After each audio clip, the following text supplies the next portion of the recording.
Time and pray for me, amen. God bless you this morning. Thank you for your presence. Thank God for the pastors and leaders, musicians, choir, everybody that makes this service what it is this morning. Amen. Amen. Thank God for all of you that here. Ellis is here this morning. God bless you, Ellis. He looked at me like, you just do that to me. Yeah, I just did. Yeah, I saw Sabrina something. Yeah, that's you. All right. The mothers, God bless you, darling.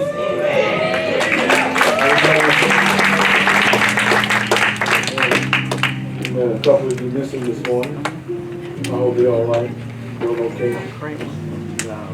I know you're going to check on them anyway, so that's okay. I know you're going to do that. Amen. Amen.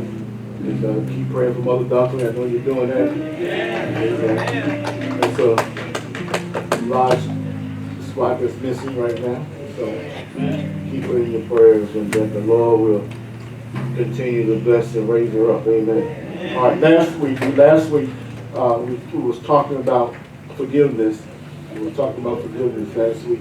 And what we're going to talk about today, really, we're going to go to 1 Corinthians chapter 11. It's part of the communion reading, but it's not so much about the communion in and of itself, but it's going to be talking about what Paul was talking to the Corinthian church and how their behavior was and how much correction that was needed for that. So we're going to be talking from a subject that you probably heard from some other places and all around the world somewhere, looking at the man in the mirror, or the woman, or the person in the mirror.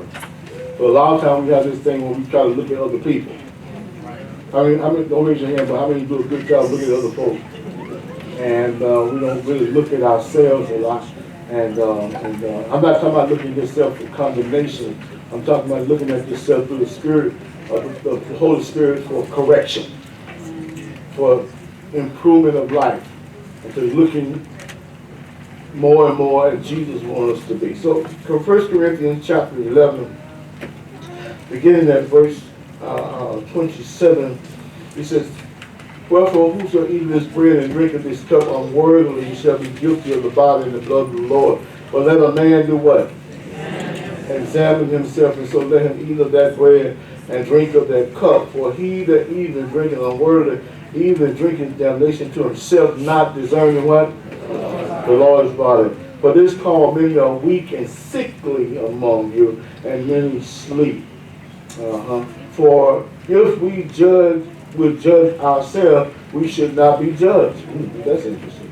"But when we are judged, we are chastened of the Lord, that we should not be condemned with the world. Wherefore, my brethren, when you come together to eat, tarry," wait, that word wait, "one for another. For if any man hunger, let him eat at home,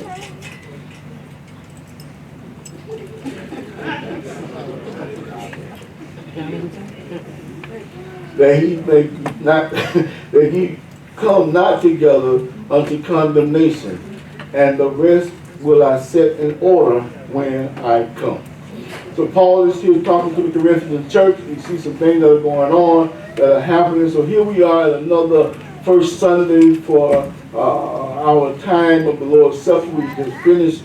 Today we want to focus on looking at ourselves to see where we are as we take up the table of the Lord. Where are we? Well, what kind of person are we really as we partake of the table of the Lord? I'm not talking about bringing a message of condemnation to you, but I want to bring a message for us to do correction in our lives by the power of the Holy Spirit, and to see ourselves as to who we really are. That's important, because sometimes we see ourselves as something that we're not. Amen. We see ourselves as something that's not. Sometimes people can see things about us that we can't see about ourselves. Have you ever talked to somebody that was talking about somebody about what they were doing, and they were doing the exact same thing, but they didn't see themselves? Have you ever been that person? Sometimes we are. Sometimes we're that same kind of person that we do the same thing other people are doing, but we can see their fault, but we can't see ours. The Bible just got to tell us that how we judge one another. He said, "Well, if you judge yourself, We should not be judged. Wow. And when we are judged, we are chastened of the Lord, that we should not be condemned with the world. So when we start to look at ourselves through the Spirit, I'm not talking about through your own ability to see yourself, because looking at yourself, we're going to give ourselves most of the time an A+. Okay, most of the time we'll give ourselves an A+. Or we give ourselves a grade called, I'm not that bad. Okay, that's usually the grade we give ourselves, I'm not that bad. Or we give ourselves a grading, I'm not as bad as her. I'm not as bad as him. And that's not what it's all about. The question is, do you look like Jesus? The question is, are you examining yourself to be more like him?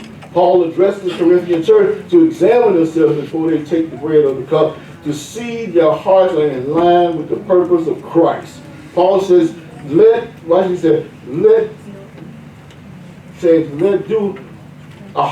do a heart check. I'm sorry, I can't even read my writing. Let us do a heart check before we get to the table of the Lord. He said, because back in those days, what they were doing with communion was, and the Lord's Supper was, they were coming together, and all together, they were bringing food, and they were bringing drinks, and they were having a great time. It was a love fest kind of thing, where they would get together, and they were honoring the Lord's body, supposedly, and they was sharing the meal together, people bringing food. When I was a kid, on the fourth Sunday, we used to have 4 Sunday unions. And 4 Sunday unions where everybody would bring, wherever church we were located, they would bring food. And some people would bring food in boxes and stuff, and we would bring it in our cars. It's amazing how the Lord kept us. We should have died, but we didn't. Yeah, really, hot summer months, we would have food in the trunk of the car, riding down the Pompano. Potato salad, macaroni and cheese, collard green. The Lord kept us, but none of that stuff was bubbling, and we ate. Just another day that the Lord has kept us. And seriously, I'm serious. So you say, you joking? I'm not joking. We did. I mean, don't try to do it today, because the potato salad, they come out today. Everything come out today, bubbles in a minute, all right? But that food, for some reason, was kind of protected, or something wasn't going on with the food at that time, or even the atmosphere. I'm not sure what it was. But what was happening is they were getting together, and then they started eating and eating, and what they were doing, the people that were actually hungry, they were eating the food from them and eating up their own food. We had some people like that too. They'll bring their food, but they'll keep it in their car. So we had Corinthian church people with us too. And then they had special people they would call over to the car. Come on here. Okay, I ain't gonna tell you all the stories that we just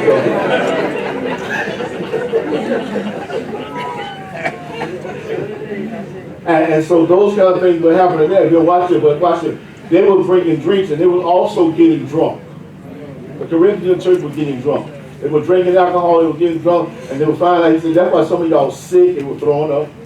He said, some of y'all are dead. He said, some of y'all done passed out.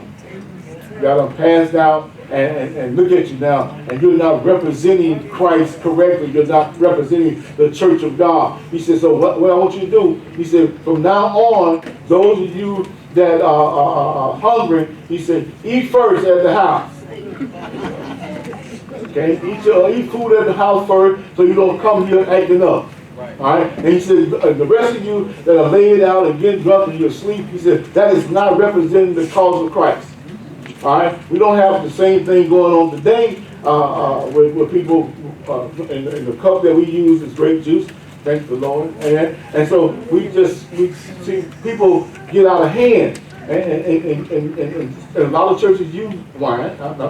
Listen, I'm not in the condemnation platform this morning. I'm just telling you some things that when you go somewhere else and you give it to the community, it might not be grape juice.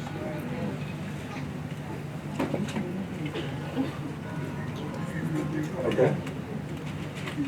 We had the Easter services one year here in our community with a bunch of churches, and we would all come together that night. We had the Monday communion service and stuff at Passover, and I knew when I walked in the church, I kept smelling something, and I kept smelling something. I couldn't figure out what it was, and it just kept going. Something smells different, and I kept going, and then one of the pastors, he said, you smell something? I said, yeah, I smell something. He said, what is that? I said, I don't know, I smell kind of like wine. He said, So we asked the pastor of the church, he said, what you got in the thing? He says, wine. Oh. So some of our young people find out that it was wine.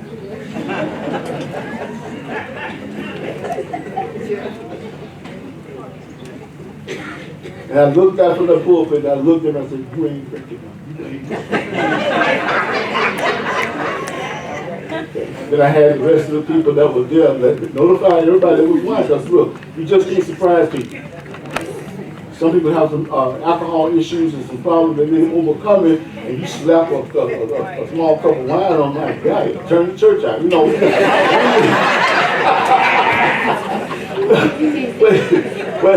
So Paul said, he said, I want y'all to get this stuff straight.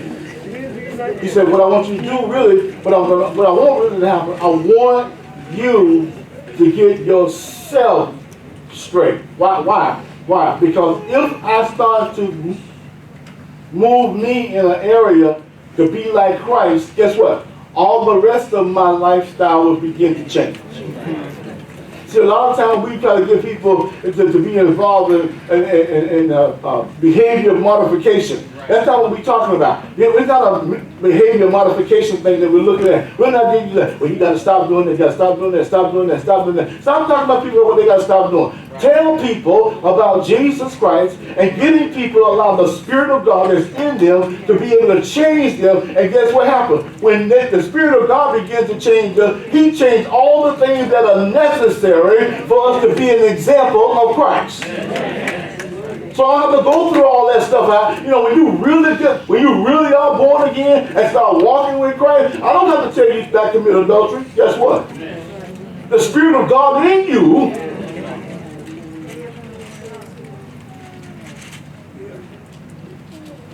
Some of y'all look at me like he ain't told me that. Yeah, he did. Very good. He told you, but we don't have to listen. That's the problem. Sometimes we just don't listen.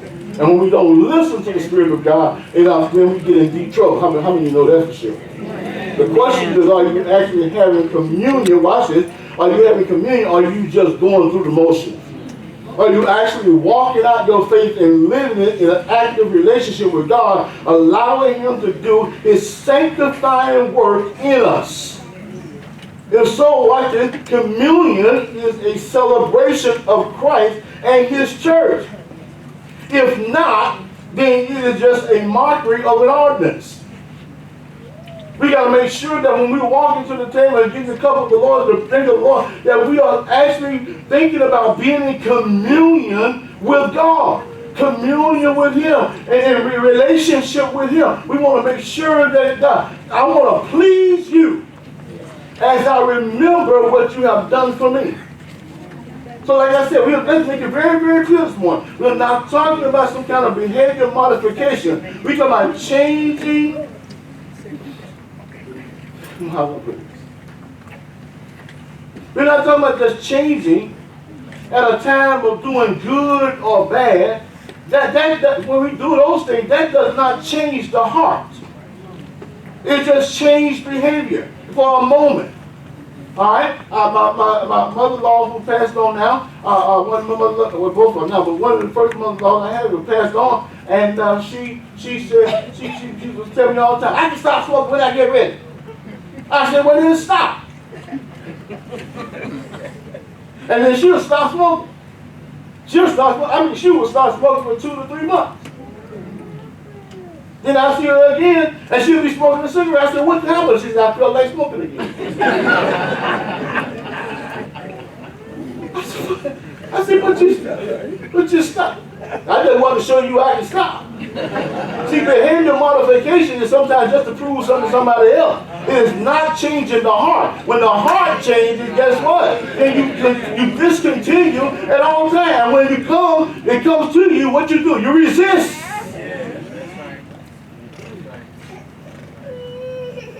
A lot of times we have a hard time resisting, because James said there's something about us on the inside that desires it. He said when we are tempted because of our own what? Our own lust and desire. He said, no, you can't tempt me. You can put things before me and ask me to do it, but the real temptation and the succumbing to that temptation really comes from the inside. So I have to call like the Spirit of God and be authority in my life, Lord of my life. And what does that mean? It means that I am submitting to the will of God for my life.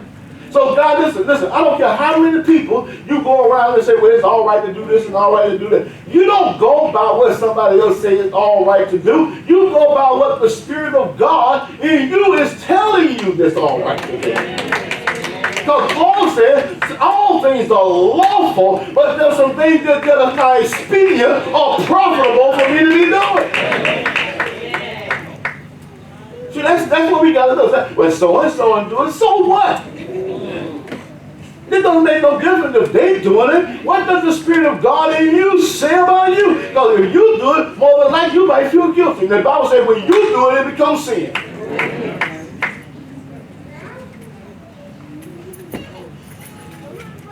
You see somebody across the table, someone with a big old plate of pea feet, and they enjoy themselves.